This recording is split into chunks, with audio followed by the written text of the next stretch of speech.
Private ಸೆಕ್ಟರಲ್ಲಿ work ಮಾಡ್ತಿರೋಂಥ ಪ್ರತಿಯೊಬ್ಬ ಆತ್ಮೀಯ ನೌಕರರೇ, ಕಾರ್ಮಿಕರೇ, ನಿವೃತ್ತ ನೌಕರರೇ, ಪಿಂಚಣಿದಾರರೇ, ನಿಮ್ಮೆಲ್ಲರ ಆಸೆಗಳು ಏನು ಅಂದರೆ ಪ್ರತಿ ತಿಂಗಳು ಕನಿಷ್ಠ 7,500 ರೂಪಾಯಿ ಕನಿಷ್ಠ ಪಿಂಚಣಿ ಪಡ್ಕೊಳ್ಬೇಕು ಅನ್ನೋದು ಒಂದು ತಮ್ಮೆಲ್ಲರ ಆಸೆ ಇದ್ದೇವೆ. ಈ ಆಸೆಗೆ ಕನಸುಗಳನ್ನು ಸಾಕಾರಗೊಳಿಸುವಂತಹ ಒಂದು ಪ್ರಯತ್ನ ನಡೀತಾ ಇದೆ. ಪ್ರತಿಯೊಬ್ಬ ನಿವೃತ್ತ ನೌಕರರು ಹಾಗೂ ಪಿಂಚಣಿದಾರರಿಗೆ ಲಾಭಕರವಾದ ಒಂದು ಮಾಹಿತಿಯನ್ನು ತಂದಿದ್ದೀನಿ. ಕನಿಷ್ಠ ಪಿಂಚಣಿ 7,500 ರೂಪಾಯಿ ಏರಿಕೆ ಖಚಿತ ಹಾಗೂ ನಿರ್ಣಾಯಕ ಹಂತಕ್ಕೆ ಬಂದಿದೆ. ಅದರ ಜೊತೆಯಲ್ಲಿ ನೌಕರರು, ಕಾರ್ಮಿಕರಿಗೆ ಖಾತೆಗಳಿಗೆ ಹಣವನ್ನು ಕೊಡುವಂತಹ ಭಾರೀ ಲಾಭಕರ ಗಿಫ್ಟ್ ಒಂದನ್ನು ಕೇಂದ್ರ ಸರ್ಕಾರ ನೀಡಿದೆ. ಈ ಎಲ್ಲ ಮಾಹಿತಿಗಳನ್ನು ತಮ್ಮ ಮುಂದೆ ಶೇರ್ ಮಾಡೋದಕ್ಕಿಂತ ಮುಂಚಿತವಾಗಿ ಯಾರೆಲ್ಲ ಈ ಚಾನಲ್ಗೆ ಸಬ್ಸ್ಕ್ರೈಬ್ ಆಗಿಲ್ಲ, ದಯವಿಟ್ಟು ಕೆಳಗಡೆ ಕಾಣ್ತಾ ಇರೋಂಥ ಸಬ್ಸ್ಕ್ರೈಬ್ ಬಟನನ್ನು ಒತ್ತಿ ಬೆಲ್ ಐಕಾನನ್ನು ಕ್ಲಿಕ್ ಮಾಡಿ ಆಲ್ ಅಂತ ಮಾಡಿ ನೀವು ಫೇಸ್ ಮಾಡ್ತಾ ಇರೋಂಥ ಯಾವುದೇ ಪ್ರಾಬ್ಲಮ್ ಇರ್ಬೋದು ಆ ಪ್ರಾಬ್ಲಮ್ಗಳನ್ನು ಲೀಗಲ್ ಆಗಿ ಸಾಲ್ವ್ ಮಾಡ್ಕೊಳ್ಳೋಕ್ಕಿರೋಂಥ ಉತ್ತಮ ವೇದಿಕೆಯಾದ ಸರ್ಕಾರಿ ನೌಕರ ಮಿತ್ರ ಯೂಟ್ಯೂಬ್ ಚಾನಲ್ಗೆ ಜಾಯ್ನ್ ಆಗಿ ಸಬ್ಸ್ಕ್ರೈಬ್ ಮಾಡ್ಕೊಳ್ಳಿ. ಸ್ನೇಹಿತರೆ, ಹಣ ನಿಮ್ಮ ಖಾತೆಗಳಿಗೆ EPFO ಖಾತೆಗಳಿಗೆ ಹಣ ಬರೋ ವಿಚಾರದಲ್ಲಿ ಕೊನೆಯದಾಗಿ ಆ ವಿಚಾರವನ್ನು ತಿಳಿಸ್ತೀನಿ. ಸುಮಾರು 7.5 ಲಕ್ಷಕ್ಕೂ ಹೆಚ್ಚು ನೌಕರರಿಗೆ ಇದು ಉಪಯೋಗ ಆಗುತ್ತೆ. ಅದಕ್ಕಿಂತ ಮುಂಚಿತವಾಗಿ ಕನಿಷ್ಠ ಪಿಂಚಣಿ ದಶಕಗಳಿಂದ ಹೋರಾಟ ಮಾಡ್ತಾ ಇರೋಂಥ ಕನಿಷ್ಠ ಪಿಂಚಣಿಯ ಅಪ್ಡೇಟ್ ಏನು, ಯಾವಾಗ ಸಿಗತ್ತೆ ಅಂತ ನೋಡೋದಾದರೆ, ಸ್ನೇಹಿತರೆ, ಎಷ್ಟೋ ವರ್ಷಗಳಿಂದ ಸರ್ಕಾರಕ್ಕೆ ಮನವಿಯನ್ನು ಮಾಡ್ಕೊಳ್ತಾ ಇದ್ದೀವಿ. ಮಾನ್ಯ ಪ್ರಧಾನಮಂತ್ರಿಗಳನ್ನು ಭೇಟಿ ಮಾಡೋದು, ಕೇಂದ್ರ ಸಚಿವರನ್ನು ಭೇಟಿ ಮಾಡೋದು, ಕಾರ್ಮಿಕ ಸಚಿವರನ್ನು ಭೇಟಿ ಮಾಡಿ ಎಲ್ಲ ನೌಕರರನ್ನು, ಹಿರಿಯ ನೌಕರರನ್ನು ಭೇಟಿಯಾದು, ಸೆಕ್ರೆಟರಿಗಳನ್ನು ಭೇಟಿಯಾದು, ಯಾರನ್ನು ಭೇಟಿಯಾದರೂ ಕೂಡ ಇದುವರೆಗೆ ಕನಿಷ್ಠ ಪಿಂಚಣಿ ಸಿಗಲಿಲ್ಲ. ರಾಷ್ಟ್ರೀಯ ಆಂದೋಲನ ಸಮಿತಿ NSA ಅಧ್ಯಕ್ಷರು ಹಾಗೂ ಕೋಆರ್ಡಿನೇಟರ್ ರಮಾಕಾಂತ್ ನರಗುಂದ ಅವರು ಈ ವಯಸ್ಸಿನಲ್ಲೂ ಕೂಡ ಸುಮಾರು 81 ಲಕ್ಷ ಪಿಂಚಣಿದಾರರಿಗೆ ಪಿಂಚಣಿ ಕೊಡಿಸಲೇಬೇಕು, ಕನಿಷ್ಠ ಪಿಂಚಣಿ ಹೆಚ್ಚಳ ಮಾಡಬೇಕು ಅಂತ ಹೇಳಿ ಅವಿರತ ಹೋರಾಟಗಳನ್ನು ಮಾಡ್ತಾಯಿದ್ದಾರೆ. ಅವರೇ ತಮ್ಮ ಯೂಟ್ಯೂಬ್ ಚಾನಲ್ನಲ್ಲಿ ಮಾಹಿತಿಯನ್ನು ಕೂಡ ಹಂಚ್ಕೊಂಡಿದ್ದಾರೆ. ಕನಿಷ್ಠ ಪಿಂಚಣಿ ಯಾವಾಗ ಸಿಗತ್ತೆ, ಇದಕ್ಕಾಗಿ ನಾವು ಮಾಡೋಂಥ ಪ್ರಯತ್ನ ಏನಾಗಿರಬೇಕು ಅನ್ನೋದ್ರ ಬಗ್ಗೆ ವಿವರವಾದ ಮಾಹಿತಿಯನ್ನು ಕೊಟ್ಟಿದ್ದಾರೆ. ಸ್ನೇಹಿತರೆ, ಅವರ ಮಾಹಿತಿ ಪ್ರಕಾರನೇ ಈ ದಿನ ನಿಮಗೆ ಮಾಹಿತಿಯನ್ನು ಕೊಡ್ತಾ ಇದ್ವಿ. ಸ್ನೇಹಿತರೆ, ಕನಿಷ್ಠ ಪಿಂಚಣಿಗಾಗಿ ಹೋರಾಟ ನಡೆತಾ 1 ದಶಕಗಳಾಯಿತು. 2014ರಲ್ಲಿ ಕನಿಷ್ಠ ಪಿಂಚಣಿಯನ್ನು 1,000 ರೂಪಾಯಿಗಳಿಗೆ ಹೆಚ್ಚಳ ಮಾಡಿ ಆದೇಶವನ್ನು ಹೊರಡಿಸಿತ್ತು. ಅಲ್ಲಿಂದ ಇಲ್ಲಿವರೆಗೂ 1,000 ರೂಪಾಯಿ ಇದೆ. ಕನಿಷ್ಠ ಪಿಂಚಣಿ ಹೆಚ್ಚಳ ಆಗಿಲ್ಲ. ಕನಿಷ್ಠ ಪಿಂಚಣಿಯ ಬಗ್ಗೆ ಭಾಳಷ್ಟು ಹೋರಾಟಗಳನ್ನು ಮಾಡಿದ್ರೂ ಕೂಡ ಕೇಂದ್ರ ಸರ್ಕಾರ ನಮ್ಮ ಹೋರಾಟಗಳಿಗೆ ಬೆಲೆ ಕೊಡುವಂಥ ಕೆಲಸವನ್ನು ಮಾಡ್ತಾ ಇಲ್ಲ. ಈಗ ನಿರ್ಣಾಯಕವಾದ ಹೋರಾಟವನ್ನು ಮಾಡುವಂಥ ಸಮಯ ಬಂದಿದೆ. ರಾಷ್ಟ್ರೀಯ ಆಂದೋಲನ ಸಮಿತಿ ಇದಕ್ಕಾಗಿ ರೆಡಿಯಾಗಿದೆ.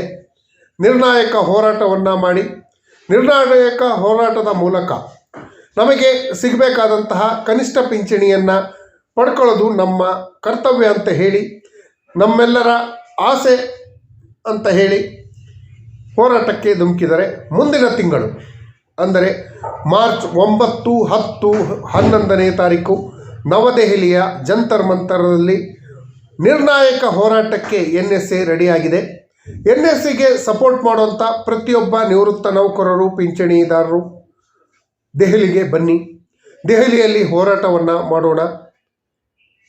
ನಮ್ಮ ಬಲ ಹೆಚ್ಚಳ ಆದಾಗ ಮಾತ್ರ ಕೇಂದ್ರ ಸರ್ಕಾರ ನಮಗೆ ನ್ಯಾಯಯುತವಾಗಿ ಕೊಡಬೇಕಾದಂತಹ ಕನಿಷ್ಠ ಪಿಂಚಣಿಯನ್ನು ಕೊಡುತ್ತೆ. ಅದರ್ವೈಸು ಯಾವುದೇ ಕಾರಣಕ್ಕೂ ಕೊಡೋಕ್ಕೆ ಸಾಧ್ಯ ಇಲ್ಲ. ನಾವು ಬಜೆಟ್ನಲ್ಲಿ ಕನಿಷ್ಠ ಪಿಂಚಣಿ ಹೆಚ್ಚಳ ಆಗುತ್ತೆ ಅನ್ನೋ ಒಂದು ನಿರೀಕ್ಷೆ ಇತ್ತು. ಅದನ್ನು ಕೂಡ ಕೇಂದ್ರ ಸರ್ಕಾರ ಮಾಡಿಲ್ಲ. ನಮ್ಮ ಬೇಡಿಕೆಗಳನ್ನು ಈಡೇರಿಸುವಂತ ಮಾಡಿಲ್ಲ. ನಾವು ಭಿಕ್ಷೆ ಅಂತೂ ಕೇಳ್ತಾ ಇಲ್ಲ.